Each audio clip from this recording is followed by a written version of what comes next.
बच्चा party, welcome back to our channel. तो CBSE ने अपने सैंपल पेपर अपडेट कर दिए हैं। तो आज हम इस वीडियो में समझेंगे कि सीबीएसई ने क्या क्या चेंजेस किए हैं, लास्ट ईयर कंपैरिजन में इस ईयर क्या क्या चेंजेस हुए हैं, सब कुछ को हम डिस्कस करेंगे। साथ ही साथ ये भी देखेंगे कि क्या स्ट्रेटेजी हमें फॉलो करनी चाहिए इस साल ताकि हमारे अच्छे मार्क्स आए, क्योंकि हमारे लिए हर एक मार्क्स क्लेम की है, हर एक मार्क्स इंपॉर्टेंट है, हर एक स्ट्रेटेजी इंपॉर्टेंट है। ठीक है, तो इस वीडियो में हम सब कुछ डिस्कस करने वाले हैं कि क्या स्ट्रेटेजी रहनी चाहिए, क्या क्या चेंजेस हैं और सब कुछ। ठीक है, तो चलिए वीडियो को स्टार्ट करते हैं। As you know, my name is Abhishek Mishra and welcome back to our channel. Okay, तो जैसा कि आप देख सकते हैं स्क्रीन के ऊपर हमने दोनों पेपर को लिया है। लास्ट ईयर का जो पेपर है यानी 24-25 सेशन का पेपर जो है, ठीक है, और इस बार का जो 25-26 का पेपर है। तो सबसे पहला चेंज जो हमें देखने को मिलता है ये है कि इस बार क्या लिखा हुआ है, this question paper consist of 39 question in 3 sections. कितने सेक्शंस में पेपर इस बार डिस्ट्रीब्यूट होंगे? 3 सेक्शंस में सिर्फ। और यहाँ पे कितना है कि टोटल जो हमारे पास कितने सेक्शंस हैं, टोटल देखो A B C D E। Last year 5 section थे और इस साल सिर्फ 3 सेक्शन है। ठीक है, पहली चीज क्लियर हुई। दूसरी बात है, समझो कि इसके अंदर जो था आपके पास लास्ट ईयर में सेक्शन ए में टोटल 20 एमसीक्यू सेक्शन ए में होता था, फिर बी में 2 मार्क्स के क्वेश्चन, 3 में 3 मार्क्स के क्वेश्चन, फिर केस स्टडी बेस्ड, फिर लॉन्ग आंसर। ये 5 सेक्शन होते थे। लेकिन इस बार क्या किया इन्होंने, इस बार जो चेंजेस हुए हैं वो सेक्शन वाइज चेंजेस हैं। यानी कि सेक्शन ए जो है वो आपका बायोलॉजी है, सेक्शन बी जो है आपका केमिस्ट्री है और सेक्शन सी जो है वो आपका फिजिक्स रहने वाला है। तो सबसे बड़ा मेजर चेंजेस यही है। ठीक है, उसके बाद और क्या चेंजेस है उसको हम देखते हैं। पहले तो क्वेश्चन देख लो आप। इसमें जो क्वेश्चंस होते थे, देखो यहाँ सबसे पहले एमसीक्यूज दिए हैं अलग अलग चैप्टर्स सब्जेक्ट्स के। पहले फिजिक्स भी है, केमिस्ट्री भी है, बायो भी है। बट आप यहाँ पे ऑब्जर्व करो तो इसके अंदर आप देखो स्टार्टिंग में सिंपली क्या है, सबके सब क्या है, बायो के क्वेश्चन है। क्वेश्चन नंबर कहाँ तक, यहाँ तक देखो। इसके बाद से यहाँ पे 2 मार्क्स का स्टार्ट हो गया, 2 मार्क्स, 2 मार्क्स, देन 2 मार्क्स। तो स्टार्टिंग के 9 क्वेश्चन आपके रहने वाले हैं बायोलॉजी के। और उसके बाद फिर आपका जो चेंजेस हैं वो किसमें है, कहाँ गया अपना केमिस्ट्री केमिस्ट्री केमिस्ट्री। अब देखो ये रहा केमिस्ट्री वाला क्वेश्चन। सेक्शन बी जो है आपका दैट इज केमिस्ट्री, जिसमें से 1 2 3, ठीक है, 4 5 6 7 और 8, टोटल 8 क्वेश्चन दिए गए हैं केमिस्ट्री के एमसीक्यू, जिसमें से 7+1 रहेगा। 7 का मतलब 7 आपका एमसीक्यू बेस्ड रहेगा सिंपल, और 1 जो रहेगा वो असोसिएशन रीजन रहेगा। और उसके बाद अगर हम अपनी फिजिक्स की बात करें तो फिजिक्स में आप देख सकते हो यहाँ पे सेक्शन सी जो है फिजिक्स है, दैट इज 1 मार्क का ये, 1 मार्क्स का ये और 1 मार्क्स का ये। यानी कि सिर्फ फिजिक्स में सिर्फ 3 एमसीक्यू रहने वाले हैं, 2+1, यानी कि 2 मार्क्स का नॉर्मल एमसीक्यू और 1 मार्क्स का असर्शन रीजन। बोलो क्लियर है? यहाँ तक चीजें समझ में आई? चलिए अब और चीजों को हम डिस्कस करते हैं। तो सबसे पहली चीज हमने डिस्कशन की कि जो लास्ट ईयर का पेपर पैटर्न था और इस ईयर के पेपर पैटर्न में क्या डिफरेंस है। सबसे पहली डिफरेंस ये है कि इस बार जो है सब्जेक्ट कैसा है, सेपरेट है। फिजिक्स, केमिस्ट्री और बायोलॉजी उसके अलग अलग सेक्शंस रहने वाले हैं, जो कि लास्ट ईयर में नहीं था। दूसरी बातें क्या समझनी है कि भाई ये सीबीएसई ने ऐसा किया क्यों, सीबीएसई डन दिस, आखिर ये सीबीएसई ने इतना बड़ा फैसला क्यों लिया, इतने बड़ा कंसेप्ट में चेंजेस लाया क्यों। तो सबसे पहली चीज ये है कि टू प्रमोट सब्जेक्ट क्लैरिटी। जो सबसे पहली चीज आपको जो मुझे समझ में आती है उसने क्यों किया होगा ऐसा, दैट इज सब्जेक्ट की क्लैरिटी कंटेन करने के लिए। भाई फिजिक्स का ये पार्ट रहेगा, केमिस्ट्री का ये पार्ट रहेगा और बायो का ये पार्ट रहेगा। इससे क्या होगा, बच्चे क्रिस्टल क्लियर हो जाएंगे कि मुझे ये सब्जेक्ट में इतनी मेहनत करनी है, इस सब्जेक्ट में इतनी मेहनत करनी है और इस सब्जेक्ट में इतनी मेहनत करनी है। फिर दूसरा आपका better time management in exam, कि कई बार ऐसा होता था, आप जैसे देखो सिंपली अगर हम समझा जाए तो फिजिक्स जो है 25 मार्क्स का रहेगा, केमिस्ट्री जो है 25 मार्क्स का रहेगा और जो बायोलॉजी है वो 30 मार्क्स का रहेगा। ठीक है, अब उसके अकॉर्डिंग आपको अपने टाइम को मैनेज करना है। हाँ, मुझे 30 मार्क्स का मतलब इतना टाइम देना है, केमिस्ट्री 25 मार्क्स का मुझे इतना टाइम देना है और फिजिक्स 25 मार्क्स का है तो मुझे इतना टाइम देना है। फिर उसके बाद आपका रहता है more focus in marking scheme. देखो जो मार्किंग का पार्ट है, यानी कि जैसे कितना मार्क का एमसीक्यू होना चाहिए, कितना बच्चा कैसे लिखे तो कैसे मार्क्स देना चाहिए एज ए टीचर, उसके लिए भी क्या होगा, ये पार्ट बहुत बेटर हो सकता है अगर वो उस वे में जाए जिस वे में सीबीएसई ने डिजाइन किया है। तो फिर नेक्स्ट पार्ट है कि clarity for teachers while checking.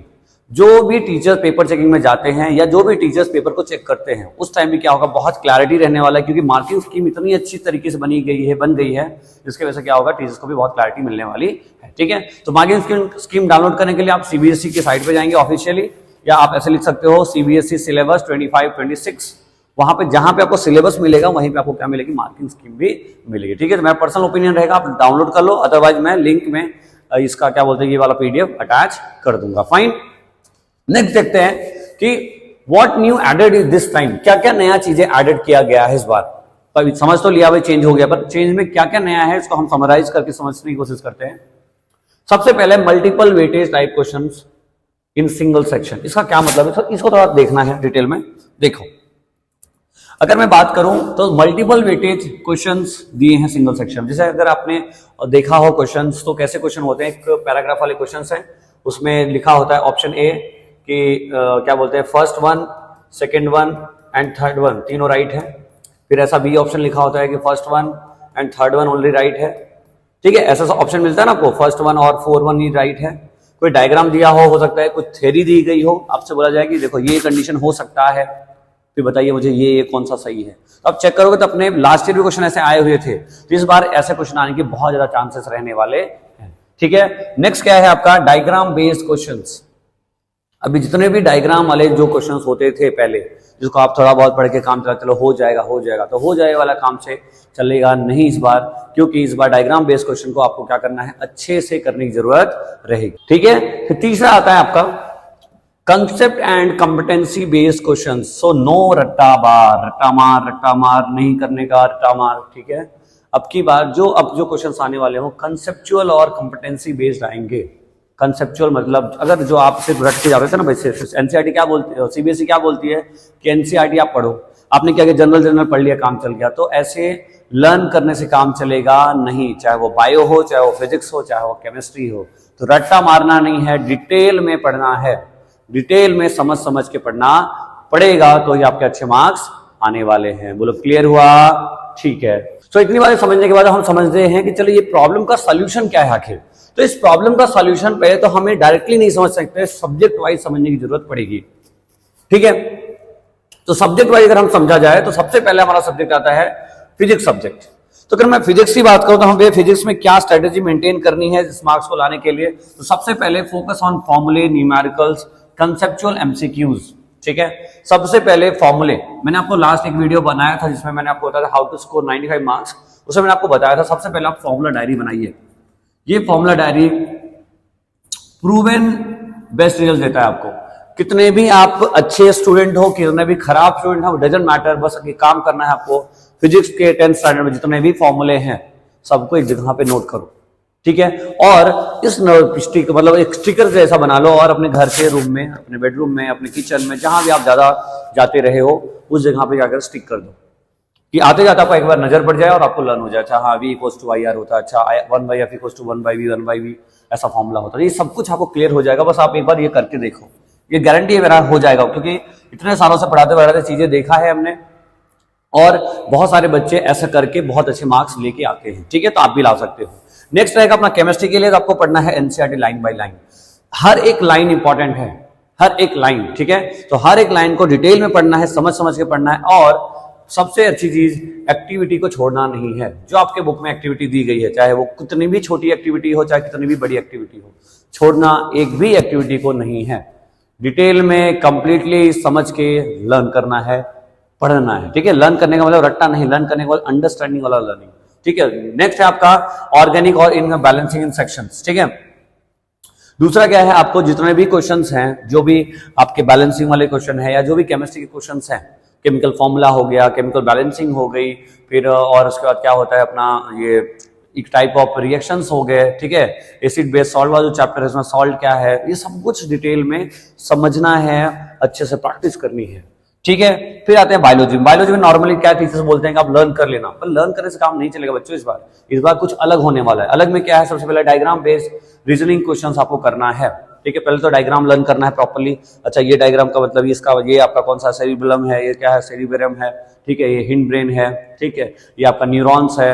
ये सब कुछ आपको क्या है पहले तो प्रॉपर्ली समझना है। ठीक, और उसके बाद उसके जो भी पार्ट्स हैं, ठीक है, जैसे भाई ह्यूमन बॉडी का भी आपने पढ़ रखा है, ह्यूमन बॉडी में कौन कौन से पार्ट्स है इंपॉर्टेंट है, कौन सा डाइजेस्टिव सिस्टम है, कौन सा क्या बोलते हैं अपना ये किडनी क्या है, ब्रेन के कौन कौन से पार्ट इंपॉर्टेंट है, हर एक चीज को आप डिटेल में समझने की जरूरत रहेगी। ठीक है, फिर रीजनिंग क्वेश्चंस हो गए, फिर कॉन्सेप्ट को क्लैरिटी करनी है कंपेयर टू मेमोराइजिंग, ये लर्न रख लेना, ठीक है।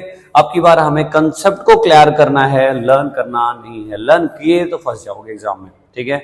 आपका जो भी ड्रीम है, अपने ड्रीम को देखो, अपने कंसेप्ट को देखो और शुरू हो जाओ, लग जाओ, क्योंकि अब क्या है, एग्जाम बहुत नजदीक आने वाला है। आज अभी हो गया है अगस्त का मंथ ऑलमोस्ट, तो अभी सिर्फ ज्यादा नहीं, अगस्त, सितंबर, अक्टूबर, नवंबर, दिसंबर, जनवरी, फरवरी, मार्च, तो आई होप मार्च में गया, फेब में, मार्च होगा, फेब के लास्ट वीक में, so you have only 6 months।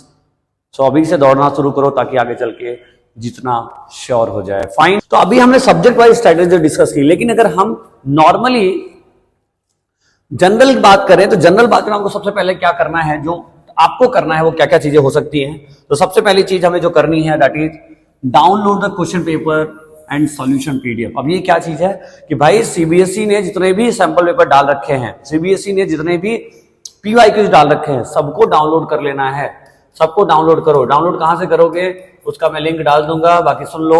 cbse.nic.in पे जाना है, स्टूडेंट, वहां पे स्टूडेंट कॉर्नर होगा, वहां पे जाना है। अपने जितने भी क्वेश्चन है सबको आप डाउनलोड कीजिए और उसका सोल्यूशन भी है उसको भी डाउनलोड कीजिए और उसको प्रैक्टिस करने लग जाओ। किताबों के चक्कर में मत पढ़ोगे, एग्जाम टाइम आएगा तो कोई पब्लिकेशन वाली बुक लॉन्च करेंगे तब उसको लेके पढ़ाई करेंगे, ये काम करना नहीं है, अभी से स्टार्ट कर दो।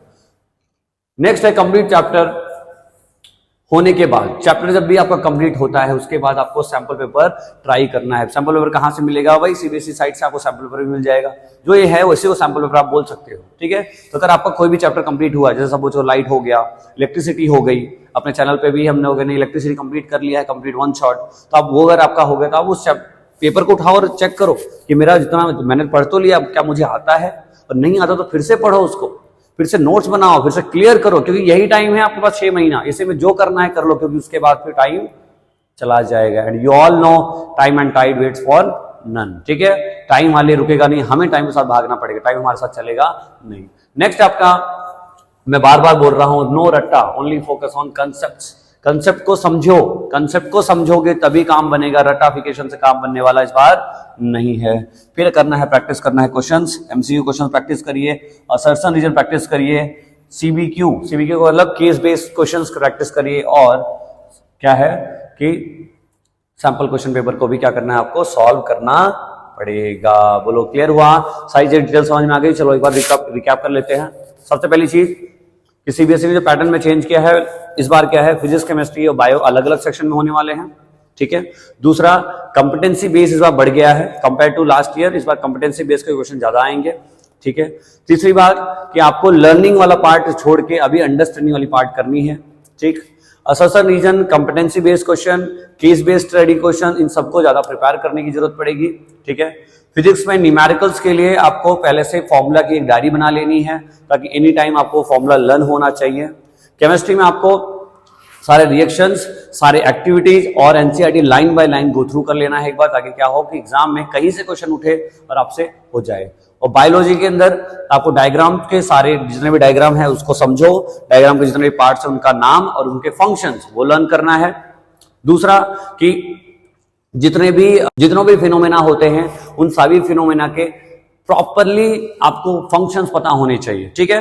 कि भाई जैसे डाइजेशन सिस्टम कैसा होता है, एक्सक्रीटरी सिस्टम कैसा होता है, ठीक, कोई भी बॉडी पार्ट है वो कैसे काम करता है, हर एक चीज को प्रॉपरली आपको समझ में आना चाहिए और लर्न हुआ रहना चाहिए, ठीक है। ये सब होने के बाद आप सैंपल पेपर डाउनलोड कर लीजिए, सैंपल पेपर डाउनलोड करके उसको प्रैक्टिस करेंगे, ठीक है।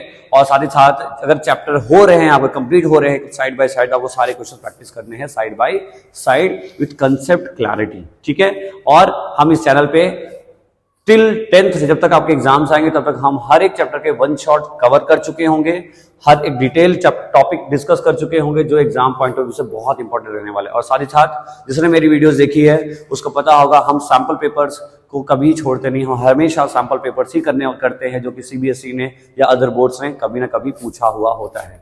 सो अगर आपको ये वीडियो अच्छा लगा हो तो प्लीज लाइक करें और अपने दोस्तों के साथ जरूर शेयर करना, क्योंकि इतनी इंपॉर्टेंट नोटिस है जो सबको पता होनी चाहिए, ठीक है। एंड अगर आप चैनल पे नए हो तो प्लीज सब्सक्राइब माय चैनल, क्योंकि हम अलग अलग कंसेप्ट लेके आते रहते हैं, अलग अलग चैप्टर्स लेके आते रहते हैं जो आपके 10th में बहुत सारा इंपॉर्टेंट रहने वाला है। Thank you so much for watching this video, all the very best.